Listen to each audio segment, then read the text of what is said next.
पूरे जगत का अगर मंगल करना है उसका सर्वश्रेष्ठ तरीका क्या है? संकीर्तनम, तस्मात् संकीर्तनम विष्णु। इससे क्या होगा? जगन मंगलम, पूरे जगत का मंगल होता है नाम से, हरि नाम संकीर्तन से। बल्कि बताया गया कि अगर ऐसा हो कि कोई व्यक्ति संसार में कहीं पुण्य इत्यादि करता हो लेकिन नाम संकीर्तन न करता हो, यानी पुण्य करता है कोई पाप नहीं करता, इंद्रिय तृप्ति नहीं करता, धर्म के कार्य करता है। दूसरी तरफ एक ऐसा व्यक्ति है जो नाम लेता है, बीच में कभी कभी इंद्रिय तृप्ति उससे हो जाती है। इनमें श्रेष्ठ पता कौन है? जो नाम लेने वाला है, ये सर्वश्रेष्ठ है। भले इससे कभी कभी इंद्रिय तृप्ति हो जाती है ऐसा। तो इसीलिए पूरे जगत का मंगल करने वाला क्या है? भगवान का नाम। एक समय ऐसा हुआ था फिजी आइलैंड में कई सालों से बारिश नहीं हुई थी। तो उस वक्त जो है किसी व्यक्ति ने पूछा तमाल कृष्ण महाराज जी से इंटरव्यू में कि देखिए बारिश नहीं हो रही, तो बोले हरे कृष्णा वाले क्या कर सकते हैं? उन्होंने महाराज ने बोला अगर हरिनाम संकीर्तन होगा बारिश होगी। तो ये बात जो है छप गई अखबार के अंदर कि हरे कृष्णा वाले बोल रहे हैं हरे कृष्णा करेंगे तो बारिश होगी। ऐसे कैसे जी? तो तमाल कृष्ण महाराज ने कहा ठीक है हम कीर्तन करेंगे, प्रेस वाले मीडिया वालों को बुलाओ। और श्री तमाल कृष्ण महाराज ने इतना बेहतरीन कीर्तन किया, 2 घंटे लगातार कीर्तन किया। महाराज ने कीर्तन किया, साथ भक्त लोग नाच भी रहे हैं। जब भी कीर्तन हुआ 2 घंटे के अंदर बारिश हो गई। और फिर ये अखबार में छपा था, as Hare Krishna mention by chanting Hare Krishna there is rain, there was rain in Fiji after many years. So many years, कितने साल बीते बारिश नहीं हो रही, क्या करे जी? कहते कीर्तन करो, दैट्स प्रकृति खुश हो जाती है। खुशी के मारे जो आंसू निकले वही बारिश है, प्रकृति खुश हो गई। तो जगत का मंगल कैसे होता है? भगवान का नाम लेकर के। इंडिविजुअली ऑल्सो हमारा लाभ होता है नाम लेकर के। मुझको याद है हमारे मंदिर में एक समय दिल्ली में एक व्यक्ति आया हुआ था और ना कीर्तन में कुछ लोग पीछे पीछे खड़े होते हैं, जैसे कुछ तो डिवोटीज नाच रहे हैं, वो पीछे खड़ा है। तो मैंने कहा आइए आइए कीर्तन में आइए, प्लीज जाइए यहां से। मैंने कहा अरे आजा आजा आजा आजा। तो मैंने उसको खींच लिया। अब खींचने आसपास सारे डिवोटीज हरे कृष्णा, उसको लगा मैं ही अकेला नहीं कर रहा, तो उसने भी ओके हरे कृष्णा, तो उसने भी कीर्तन करना शुरू कर दिया। ऐसे करते करते वो आधा घंटा कीर्तन में रह गया वो, और पूरा पसीने तरबतर हो रखा है। वो सर्दी का दिन है, तरबतर हो रखा है। और आधे घंटे बाद जो है मेरे पास आया, अरे प्रभु जी सॉरी एंड थैंक यू। मैंने कहा दोनों एक साथ कैसे भाई? सॉरी इसलिए कि जब आपने मुझे खींचा था ना उस वक्त, क्या कीर्तन में आ जाओ, मेरे मन में 2-4 गालियां आई थी आपके लिए कि मेरा मूड और ऑफ हो रखा है। मैंने क्यों मूड क्यों ऑफ हो रखा है? कहता मेरा यूपीएससी में क्लियर नहीं हुआ ना, 2 टाइम मैं अटेम्प्ट कर चुका हूँ, इतना मेहनत किया मैंने, यूपीएससी में क्लियर नहीं हुआ मेरा। तो मेरे को एक निराशा थी अपने अंदर, और इसलिए मैं पीछे आराम से करता यार ये, पर आपने जो खींचा था ना मेरे को, मेरे भाई क्यों तेरी। अब लेकिन सब और कीर्तन हो रहा तो मैं भी आ तो गया कीर्तन में, पर कीर्तन करके ना मेरा सारा टेंशन निकल गया कि यूपीएससी ठीक है पर इतना इंपॉर्टेंट भी नहीं है कि मैं इतना गुमसुम होकर उदास होकर मरा पड़ा हूं यहाँ पर। अरे यूपीएससी क्रैक नहीं हो तो बैंकिंग में चले जाएंगे, इसमें नहीं दूंगा उसमें किसी और में चले जाएंगे, 2 वक्त की रोटी तो करने पालनी है, करने कमा लेंगे वारियां नहीं तो। पर ऐसा बिंदास एटीट्यूड आया कैसे? कीर्तन से आया मेरे को। मैं सोच रहा यूपीएससी सब कुछ है, यूपीएससी तो यूपीएससी पर तो यूपीएससी यतो यामी ततो यूपीएससी बहिर यूपीएससी हृदय यूपीएससी शरणम प्रपद्ये हो रखा था मेरा हल। पर मैंने कीर्तन अटेंड किया ना, मैं इससे निकल गया एक्चुअली। तो पर्सनल लेवल पे जो है हमारा कल्याण होता है। So he said thank you very much and sorry also. आपको लेकिन मुंह में गाली आई थी शुरू में, लेकिन मैं आधा घंटा नाचा हूं, पूरा तरबतर रुका हूं, थैंक यू। तो इससे हमारा मंगल होता है। बल्कि आपको किसी भक्त के साथ मन मुटाव है, मतलब जिसको देख के आपको थोड़ा लगता है ये आ गया तेरी, होता है 1-2 होता है कुछ के साथ हमारा, कहते ये भी आया हुआ है क्या? अबे यार मंदिर आने का मूड ही खराब हो गया यार। तो अगर आपका थोड़ा खराब हो रखा है, आप सिर्फ ये करो उस भक्त के साथ कीर्तन में नाच लो। आप नाच लोगे ना, आपका मन का सारा मैल निकल जाएगा। जो जगन मंगलम करना कैसे होता है भला? तस्मात् संकीर्तनम विष्णु, जगन मंगलम, जगत का मंगल होता है। अच्छा भला कौन करेगा संकीर्तन? जो बुद्धिमान लोग हैं। यज्ञ संकीर्तन प्रायर यजंती ही सुमेधसा, जो सिर्फ मेधसा नहीं है, सुमेधसा है। जो अधिक बुद्धिमान लोग हैं वो अल्टीमेटली नाम संकीर्तन की ओर आकर्षित होंगे। देखो आज जगत में कई लोग हैं, कई प्रकार के मेडिटेशन कराते हैं वो लोग।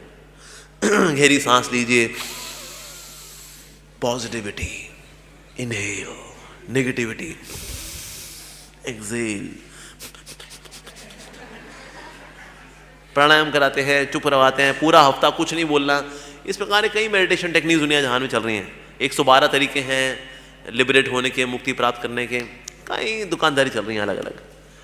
लेकिन बुद्धिमान जो होगा, यजंती ही सुमेधसा, वो क्या करेगा भला? यज्ञ संकीर्तन प्राय। तो ऐसे व्यक्ति क्या करेगा? संकीर्तन करेगा। जैसे कि एक लड़का था, he was in Utah America में, और इसने भी नया नया कोरियन बुद्धिज्म सीखा था इसने। तो जाता था यूटा की पहाड़ी पे, वहां पर मेडिटेशन करने के लिए जाया करता था। तो एक समय ऐसा वो जब जा रहा था तो हमारे बुक डिस्ट्रीब्यूटर ने इसको पकड़ा the book, chant Hare Krishna and be happy. वो बुक ले ली इसने। अब यूटा जा रहा था, रास्ते में इसने गाड़ी में वो किताब पढ़ ली इसने। अब ये जो ध्यान लगा रहा था तो सोचा एक बार वो भी ट्राई करता हूँ जो किताब के अंदर लिखा हुआ है, 5 मिनट वो भी ट्राई करता हूँ। तो 2 घंटा मेडिटेशन करता था। तो 2 घंटा मेडिटेशन किया, अपना कोरियन बुद्धिज्म वाली मेडिटेशन की उसने। उसके बाद 5 मिनट फिर उसने हरे कृष्ण महामंत्र भी किया। वहाँ वो ऐसे ताली से कह रहा हरे कृष्णा ऐसे करके 5 मिनट किया उसने। उसको ना बड़ा रस आया इसके अंदर। कहता है ये जो वो होती है खाली वाली मेडिटेशन, इसमें रस नहीं आता। लेकिन शांति मिलती है मन की, लेकिन रस नहीं आता। रस तो इसके अंदर है। तो अगली बार जब वो आया तो उसने 1.5 घंटा अपना कोरियन बुद्धिज्म वाली ध्यान लगाया उसने, आधा घंटा उसने हरे कृष्णा कीर्तन किया। उसने फिर 50-50 कर दिया। कुछ समय बाद उसने 50% ये 50% वो। कुछ समय बाद वो आधा घंटा करता बुद्धिस्ट मेडिटेशन, बाकी 1.5 घंटा कीर्तन करता था, हरि नाम लेता था वो। उसका उसने कहा रस तो उसी में आ रहा है यार।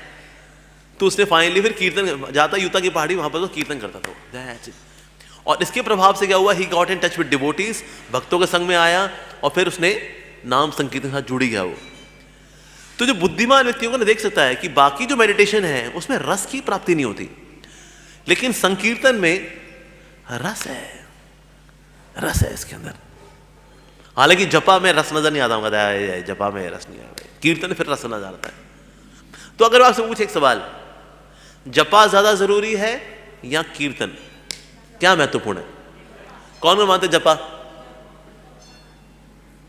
जप ज्यादा जरूरी है? कौन मानते कीर्तन? कौन कौन कंफ्यूज्ड है? Very good. देखिए जपा भी जरूरी है और कीर्तन भी जरूरी है। तो भक्ति साहब महाराज बोला करते थे, जपा इज निकुंज सेवा एंड संकीर्तन इज रासलीला। तो क्या जरूरी है, निकुंज सेवा या रासलीला? दोनों जरूरी है, दोनों जरूरी है। सो जपा ज्यादा जरूरी तब है when it is about your personal connection with holy name, आपका भगवान के नाम के साथ पर्सनल संग, पर्सनल रिश्ता, और साथ ही आपका गुरु के साथ जो वचन, हमने गुरु क्या वचन दिया है, संकीर्तन या जपा? जपा। हम 16 माला हरे कृष्ण महामंत्र का जपा करेंगे, ये वचन दिया है हमने गुरु को। और मान लो किसी ने हमने संकीर्तन नहीं भी किया तो भी आपका रिश्ता बना हुआ है एज इट इज, लेकिन आपने जपा नहीं किया तो गड़बड़ हो जाएगा जी। जपा करना जरूरी है। तो इस दृष्टि से, क्योंकि मैंने अपने गुरु को वचन दिया 16 माला हरे कृष्ण महामंत्र जप करने का, और मेरा पर्सनल जो कनेक्शन है एक नाम के साथ, उस दृष्टि से नाम जप ज्यादा महत्वपूर्ण है। लेकिन शुद्धि की दृष्टि से शुद्ध ज्यादा क्या करता है? कीर्तन। हरिनाम संकीर्तन ज्यादा शुद्ध करता है, क्योंकि कीर्तन वालों यहां पर है 500 डिवोटीज हैं, वो कर रहे हैं 500 बार हरे कृष्ण महामंत्र, 500 हरे कृष्ण महामंत्र एट अ टाइम। तो कीर्तन में एट अ टाइम आप कितने हरे कृष्ण महामंत्र सुन रहे हो? 500। जपा में कितने सुन रहे हो? 1। तो शुद्धि किसमें होगी, 1 में या 500 में? 500 वाले में। तो इसलिए हरिनाम संकीर्तन में शुद्धि ज्यादा होती है, यानी आपके काम क्रोध लोभ इत्यादि सब जल्दी छटते हैं और कृष्ण प्रेम की ओर हम आगे बढ़ते हैं संकीर्तन से। साथ ही ना संकीर्तन वालों को एक शुद्ध भक्त है जो कि शुद्ध नाम ले रहा है। हमारा नाम तो अपराध नाम, अड़े अड़े अड़ा अड़ा अड़ा अड़े अड़े अड़े अड़े, हमारा तो ये वाला नाम है, हम तो ऐसे हैं। लेकिन संकीर्तन में एक ऐसा डिवोटी है, 2-3 ऐसे डिवोटी हैं जो शुद्ध नाम लेते हैं। तो फिर कृष्ण क्या करते हैं, उस शुद्ध नाम वाले के ऊपर कृपा डालते हैं। जब कृपा जाती है तो कृपा अगल बगल वालों के ऊपर भी गिरती है। तो आपकी नाम में रुचि बढ़ती है संकीर्तन में आकर के। तो संकीर्तन को स्किप नहीं करना चाहिए, संकीर्तन में आना चाहिए। कहीं मैं देखा डिवोटी संकीर्तन के टाइम में जपा कर रहे होते हैं, कीर्तन चल रहा होगा, अपने माला लेके बैठा हुआ, हरे कृष्ण राम राम राम राम हरे, और यहाँ कीर्तन चल रहा हरे कृष्ण हरे कृष्ण, और वो माला कर रहा है हरे कृष्ण हरे कृष्ण। नहीं, जब कीर्तन हो तो कीर्तन में सिर्फ कीर्तन ही करना चाहिए। तो इसलिए शुद्धता करने की दृष्टि से देखा जाए तो नाम संकीर्तन अधिक शक्तिशाली है। और गुरु के साथ जो मेरा वचन हुआ है और मेरा एक पर्सनल जो संघर्ष है, पर्सनल जो मेरा रिश्ता है कृष्ण के नाम के साथ, जपा ज़्यादा जरूरी है। कीर्तन में तो देखो आपको अच्छा लगा, क्यों? कहते आसपास के भक्त कीर्तन करते हैं, उठा दिया उन्होंने आपको। पर आपकी खुद की रुचि कितनी है नाम के अंदर, इसकी पोल पट्टी कब खुलती है? जपा में, जप में इसलिए पता लगता है नाम में कितनी रुचि है। आप अकेले हैं, क्या आपका हाथ नाम जप करने के लिए जाता है? नहीं जाता। बीड बैग के अंदर जा रहा है या बाहर आ रहा है? रुचि। तो इसलिए दोनों के जरूरी है, पर दोनों के अपने अपने दृष्टिकोण है, किस तरह से जरूरी है। ठीक है जी।